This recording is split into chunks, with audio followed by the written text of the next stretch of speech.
I'm Carol Andrews for another episode of Southwest TV News. Here are some of the stories coming up on today's show. A recent outbreak of measles in southern Alberta has health officials reminding the public to ensure their vaccinations are up to date. The province of Saskatchewan recently announced a $5 million capital investment over 2 years to upgrade CommunityNet. Ian Johnston of Nelson, BC has been an artist for most of his life. His latest exhibition, Reinventing Consumption, is on a cross-Canada tour and now on display at the Art Gallery of Swift Current.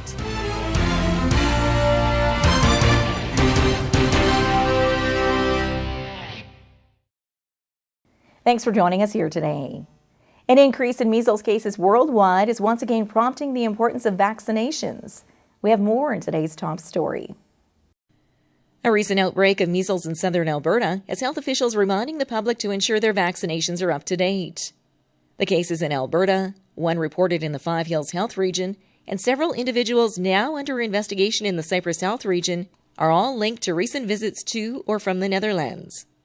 A scenario which is growing worldwide for one main reason. When you see cases that are occurring, you've got to review your data, and much as we have a pretty good rate of immunization, we don't have 100% of the population immunized.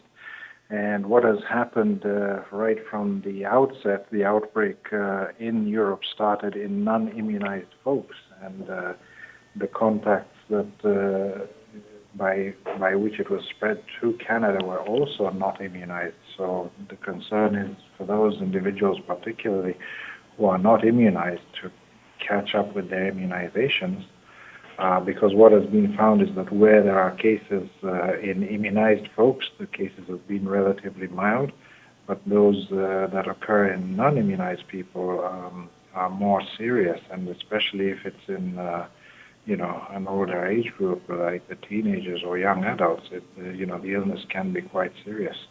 Tor goes on to add that the measles vaccine is generally administered at ages 1 and 18 months. And if you're unsure if you've had these vaccines, you can check with your physician to access the provincial health database. And although illnesses such as measles have appeared dormant over the past several years, the education of the need for vaccines overall needs to continue. I guess the success of vaccines has made us forget about diseases, and now people are more against vaccines because they're not seeing the diseases. I don't know why people are now so anti-vaccine, yet, if like now the cases that have gone on, imagine in the measles, and measles is a very contagious disease. Imagine in June, July of this year in the Netherlands, there was only 30 cases. And right now there's over 2,000 cases. So that's how fast it has spread. And like I said, mostly in non-immunized individuals. Symptoms of measles includes high fever, cough, runny nose, red eyes, and spots in the mouth. A measles rash usually starts on the face and spreads to the rest of the body. Measles is highly contagious, and if you or a loved one are experiencing any symptoms, you're advised to call ahead before visiting a physician's office or emergency room, so steps can be taken in advance to avoid transmission.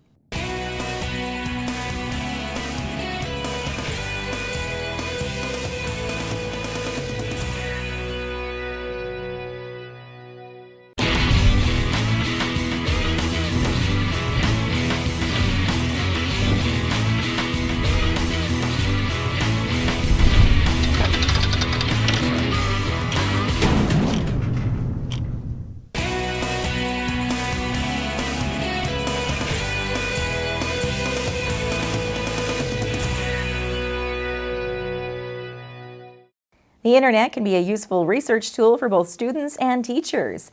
And in the coming months, school divisions across the province will see an increase in their internet bandwidth. The province of Saskatchewan recently announced a $5 million capital investment over 2 years to upgrade CommunityNet, therefore ensuring faster internet access for teachers, students, and administrators across the province. Welcome news by school divisions like Chinook, who use the web for a range of programming across the Southwest. Our rural schools are probably our most important consumers of bandwidth because a lot of those students and staff access some video conference courses that aren't normally available in the small rural schools. So we really have to prioritize our video conferencing or our cyber school traffic that travels over our network. Of course, we also have some some personnel SRB, which is payroll and employee attendance management. We use the internet for. Students, of course, will use it for research and communicating and collaborating and working with teachers or students that are off-site. We also have our email communications and traffic. So we really have to identify what we need it for and identify those core areas and make sure that those core areas are protected. And for us, the most important thing is the video conferencing. So kids are going to get learning opportunities in the small rural schools that they could not normally access. And as the bandwidth gradually increases, McIntyre says the Chinook School Division will be grateful for any increase in capacity, as the current system hasn't been upgraded in approximately 12 years. And once the enhancements are in place, the division will continue to monitor its use across the board. Typically right now our rural schools get about 3 megabytes. That's going to be increased in the short term within the next 3 to 5 months to about 5. Is that enough ideally? Not ideally, but it's a good start. Certainly we're going to take any sort of increase that's offered. Our larger school, our high school at the comp school, gets about 100 meg. That's not going to change. But most of our small K-12 schools will get approximately 5 meg to start with, and maybe down the road somewhere 10 meg. Ideally, what most educators would like to see is about a gigabyte. An initial improvement to the community net system is expected over the next 6 months for school divisions across Saskatchewan.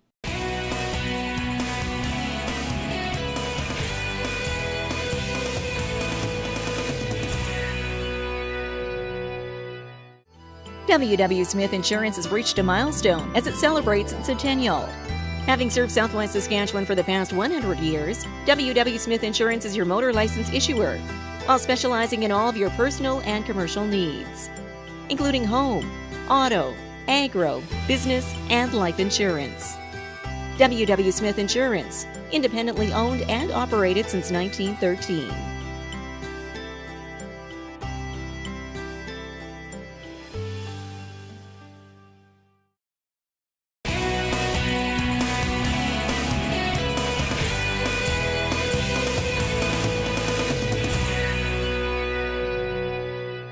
The latest exhibit at the Art Gallery of Swift Current focuses on our impact on the environment. We have more in this report. Ian Johnston of Nelson, BC has been an artist for most of his life, and for the past 7 years he's worked professionally in the field. His latest exhibition, Reinventing Consumption, is on a cross-Canada tour and now on display at the Art Gallery of Swift Current. The showcase of his work is divided into 3 areas throughout the gallery with the following concept.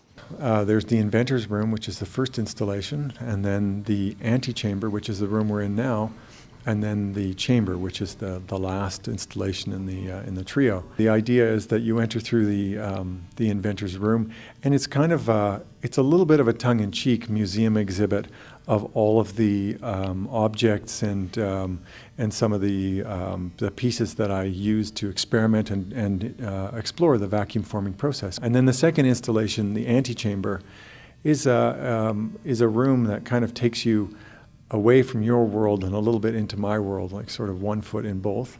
And it's, if you can see the pieces behind me, they have these lines on them. So they do this. They have this kind of optical quality that plays a little bit with your balance, is what striped lines will do. And then the last room, the Chamber, is completely my world, and it's a breathing landscape, I guess you could call it, that sort of cyclically reveals.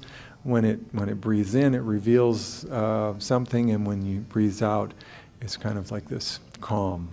Johnston also collects items from local thrift stores from each community his exhibit is being showcased in, therefore giving a unique twist of recycled goods to each gallery exhibit. And although the items in the exhibit may slightly change for each location, the message of reinventing consumption remains the same. And we're all pretty much aware that the way that we're consuming at the moment is not very sustainable. I mean, maybe it's a little bit more sustainable than it was 5 or 10 years ago, but we still have mountains. It's not really a waste stream. It's more like a waste torrent or a waste, river. It's a deluge, actually. And I don't think we really understand that. So it plays a little bit with the scale of waste and trying to get people to understand that it's actually, a little decision to buy a small thing can contribute to a mountain of waste somewhere else. An exhibit which was a hit with the local crowd who attended the coffee house opening. Well, actually, I'm quite taken by it. It's a style of art that I'm quite interested in myself, and art that deals with social commentary and current issues and that sort of thing, and using materials that are not necessarily considered to be typical art materials. And for some, an eye-opening experience into how much we really consume as a society and its overall impact on the environment. And, kind of calls these kinds of things into question, just looking at all the repetition around us and the big bag in the other room containing all that junk that was heading towards the landfill. It just kind of puts it into perspective and opens your eyes. It'll be our world, our responsibility someday to fix the problems of everybody else in the past. If we don't start now, it's just going to get harder. Reinventing Consumption is on display through December 29th at the Art Gallery of Swift Current. The gallery is open daily from 1 until 5 p.m. and Monday through Thursday evenings 7 until 9.